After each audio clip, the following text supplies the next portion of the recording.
중요한 얘기 이제 할게요. 그 세제 혜택을 적용받으려면은 크게 두 가지예요. 첫 번째, 그 세제 혜택에서 규정하고 있는 의무임대 기간을 준수를 해야 된다는 거하고, 두 번째, 5% 증액 제한을 준수를 해야 된다.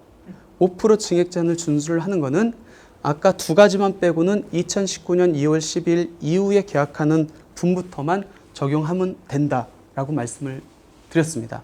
볼게요. 아까 민간임대주택법에 대한 의무임대기간은 단기냐 장기냐에 따라서 4년, 8년으로 구분된다고 말씀을 드렸고, 세제 혜택을 적용받기 위한 의무임대기간 먼저 한번 보도록 하겠습니다. 취득세. 취득세는 단기든 장기든 상관없어요. 단기는 4년, 장기는 8년만 충족하면 됩니다. 재산세도 마찬가지입니다. 물론 재산세 중에서 장기 임대주택에 대한 재산세 감면이라는 게 있어요. 재산세는 두 가지가 있거든요. 임대주택에 대한 재산세 감면하고 장기 임대주택에 대한 재산세 감면 두 가지가 있는데, 이 임대주택에 대한 재산세 감면은 단기든 장기든 상관없이 내가 등록한, 단기로 했으면 4년, 장기로 했으면 8년을 충족하면 되고, 대신에 장기 임대주택에 대한 재산세 감면은 무조건 장기로 등록해서 8년을 충족을 해야 됩니다. 종부세는 2018년 3월 31일 이전에 등록했으면 단기든 장기든 상관없이 5년 이상이고, 그 이후에 등록했으면 무조건 장기 8년 이상 충족을 해야만 적용받을 수 있고, 양도소득세는 6가지 혜택이 각각 틀려요. 어떤 건 4년, 어떤 건 5년, 어떤 건 6년, 8년, 10년 있습니다. 말씀드리고 싶은 거는 뭐냐면, 내가 임대사업자 등록을 했다고 해가지고 또 민간임대주택법에 의한 의무임대기간을 준수를 했다고 해가지고 양도세 혜택 또는 지방세 혜택을 다 적용받는 건 아니고, 별도로 세법상에서 의무임대기간을 정하고 있기 때문에 이 기간을 각 내가 적용받고자 하는 세제 혜택별로 언제 얼마 동안 가지고 있어야 되는지를 확인해 볼 필요는 있다라고 이렇게 보시면 될 것 같습니다. 그럼 이 의무임대 기간, 세제 혜택을 적용받기 위한 의무임대 기간은 언제부터 기산을 합니까? 아까 민간임대주택법은 간단했죠. 지방자치단체 임대사업자 등록한 날하고 실제 임대 개시한 날하고 둘 중에 늦은 날부터 이렇게 적용한다고, 이렇게 시작한다고 말씀을 드렸습니다. 근데 세제 혜택을 적용받기 위한, 특히 국세 혜택을 적용받기 위한 기산일은 여기에 세무서에 사업자 등록이 들어오죠. 왜? 이 국세 세제 혜택을 받기 위해서는 임대사업자 등록 플러스 세무서에 사업자 등록까지 해야 되니까. 그래서 셋 중에 늦은 날로부터 시작한다라고 보시면 될 것 같습니다. 그래서 의무임대 기간을 보시면은 아까 민간임대주택법하고 지방세에서 규정한 의무임대 기산일을 아까 살펴봤고, 국세에서 규정한 의무임대 기간의 기산일을 살펴보면 셋 중에 제일 늦은 날, 즉 이날이겠네요. 이날부터 이제 기산한다라고 이렇게 보시면 될 것 같습니다. 증액 제한 얘기를 해볼게요. 상당히 중요하죠. 임대사업자로 등록하는 가장 큰 목적 자체가 세제 혜택이거든요. 특히 이제 종부세하고 양도세가 가장 큰 혜택입니다. 근데 나는 그 세제 혜택을 적용받으려고 임대사업자 등록을 했는데, 나중에 뚜껑을 열어보니까 내가 그 혜택을 못 받는데요. 5% 증액 제한을 위반을 했대요. 그럼 나는 그동안 가지고 있을 이유가 전혀 없죠. 일부러 매도 타이밍도 놓치고 희생을 감수하면서 끌고 왔는데, 나중에 내가 원하고자 바랬던 세제 혜택을 못 받는다고 하면 얼마나 억울하겠습니까? 그러니까 이제부터 제일 중요한 게 그거거든요. 5% 증액 제한. 이건 굉장히 신경을 써야 내가 궁극적으로 임대사업자 등록한 목적을 달성할 수 있다. 2019년도부터 국세는 2019년 2월 12일부터 이제 5% 증액 제한이 세제 혜택 적용받기 위한 요건으로 들어옵니다. 그러면 지방세부터 한번 보면은 취득세, 재산세, 종전에 규정이 없었어요. 5% 증액 제한을 준수해라. 근데 이때 이제 들어옵니다. 임대사업자 등록이 말소된 경우라는 게 그 감면 규정 추가 감면 규정을 추징하는 사유에 들어옵니다. 그럼 임대사업자 등록이 말소된 거하고 5% 증액 제한하고 무슨 연관성이 있습니까? 아까 임대사업자 등록이 말소된 경우에 동그라미 1번부터 9번까지 있었죠. 기억나세요? 거기에 임대 조건을 위반한 경우가 있습니다. 임대 조건을 위반한 경우가 5% 증액 제한을 준수하지 않았다는 거거든요. 결론적으로 5% 증액 제한을 준수하지 않으면은 이제는 취득세도 추징될 수 있다는 거고, 재산세 역시 이때 임대사업자 등록이 말소된 경우가 들어왔습니다. 마찬가지로 5% 증액 제한을 준수를 안 하면은 재산세 감면분도 추징될 수 있다는 겁니다.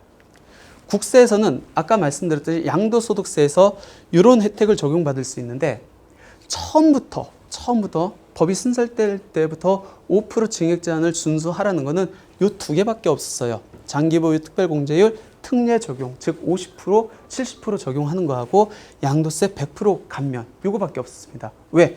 얘네들은 준공공 임대주택에서 시작을 했거든요. 그럼 나머지 종합부동산세 합산배제, 그 다음에 종소세 세액 감면, 거주주택 비과세, 그 다음에 거주요건 배제, 양도소득세 중과배제, 얘네들 3번부터 7번까지는 5% 증액 제한 룰이 없었습니다. 안 지켜도 민간임대주택법에 의한 과태료는 부과될지언정 세제 혜택을 받는 데는 전혀 문제가 없었습니다. 근데 2019년 2월 12일 날 그 이후에 임대차 계약을 갱신하거나 또는 신규로 체결하는 분부터는 이걸 지키지 않으면 이 혜택 아무것도 못 받아요. 그래서 지금은 5% 룰을 못 지키면은 내가 임대사업자 등록할 이유가 없어요. 또 등록한 실익이 없어집니다. 따라서 앞으로는 이 5% 룰을 지키는지 꼼꼼히 이렇게 따지셔야 돼요. 근데 2019년 2월 12일부터 이제 5% 증액 제한을 준수가 이제 신설됐습니다. 여기가 12라고 이렇게 고쳐주시고, 그렇다 보니까 그동안에 없던 5% 증액 제한이 갑자기 법을 시행령을 소득세법 시행령을 개정하면서 5% 룰을 지키래요. 그러다 보니까 어떤 괴리가 이렇게 생겼냐면은 내가 A주택을 취득하고 임대사업자 등록을 이렇게 등록을 했습니다. 근데 법이 이 시행령 2019년 2월 12일 이후에 체결되는 예부터 5% 룰을 지켜야 각 국세에서 정하는 종부세, 소득세, 양도소득세 혜택을 준대요. 그럼 어떤 문제가 발생하죠? 민간임대주택법부터 다시 한번 거슬러 올라가 봅시다. 얘는 최초 임대료까지는 내 마음대로 정할 수 있어요. 맞죠? 이때 등록한 2018년 10월 20일 날 등록한 최초 임대료는 언제죠? 임대사업자 등록을 한 이후에 도래하는 임대차 계약. 얘가 최초 임대료겠네요. 맞죠? 근데 소득세법 시행령은 언제부터 지키래요? 2019년 이후에 도래하는 요거부터 지키래요. 그럼 민간임대주택법은 요까지는 내 맘대로 정할 수 있고, 근데 소득세법은 이때 이후니까 얘는 요때부터 5%를 증액 제한을 준수를 해야 되고, 그렇다 보니까 서로 그 민간임대주택법하고 소득세법 시행령하고 이제 괴리가 발생을 합니다. 그래서 처음에 이제 다툼이 많았었죠. 근데 이제 지금은 정리가 된 게 설령 2019년 2월 12일 이후, 즉 시행령이 개정된 이후에 도래하는 임대차 계약이라 할지라도 그게 민간임대주택법상 최초 임대료에 해당되면은 그때까지는 괜찮다라고 이렇게 정리가 됐습니다. 이해되세요? 네. 예. 그러면 재개발 됐었을 때 아까 5% 증액 제한을 준수를 하라고 하는데, 예를 들어서 볼게요. 내가 임대사업자 등록을 이때 했습니다. 그리고 임대차 계약을 체결을 했어요. 이게 이제 최초 임대료가 되겠죠.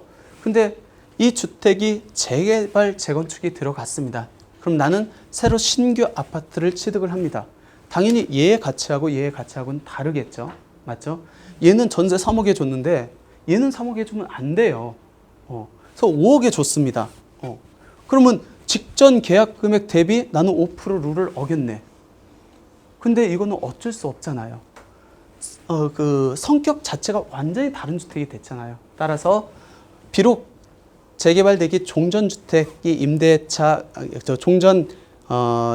계약을 해서 5%를 증액을 준수를 위반했다 할지라도 이게 재건축됐으면은 얘를 다시 기산점 최초 임대료로 봐가지고 얘부터 5% 준수를 적용하겠다라고 이렇게 정리가 됐습니다. 그래서 재개발에 대해서 너무 걱정을 안 하셔도 될 것 같다.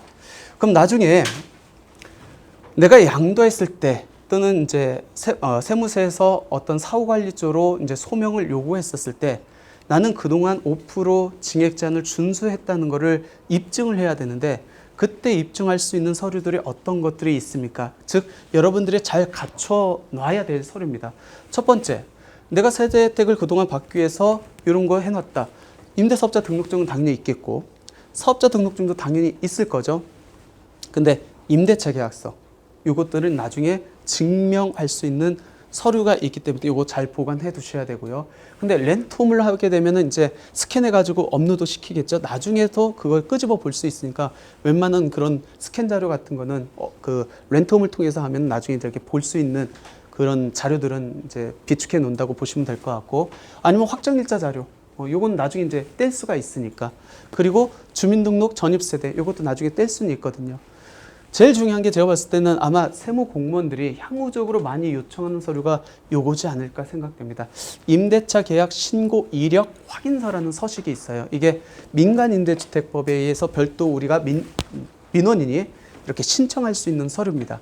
요게 보면은 요거거든요. 요게 임대차 계약을 언제 개시했는지, 종료했는지, 임대차 기간이 언제인지 하고, 그 다음에 임대 조건, 보증금은 얼마고 월 임대료가 얼마인지, 종전 대비 임대료 인상률이 몇 프로인지 다 기재가 돼요. 아마 그렇다 보니까 나중에 세무 공무원들이 요구하는 서류가 이게 굉장히 많을 것 같습니다. 가끔씩 한번 여러분 렌트홈이나 아니면 지자체에 가서 요거 한번 띄워보세요. 띄워봐가지고 여기에 최소한 국세 혜택을 받기 위해서는 2019년 2월 12일 이후에 5% 위반된 게 있는지 한번 체크를 해보세요. 특히나 장기보유 특별공제 특례 적용 50%나 70% 적용하고 양도세 100% 감면은 당초 임대사업자 등록한 시점부터 5%가 준수를 해야 됩니다. 그게 돼 있는지 그거 한번 체크를 해보시고 임대차 계약서도 잘 보관해 두시는 게 좋지 않을까 생각됩니다.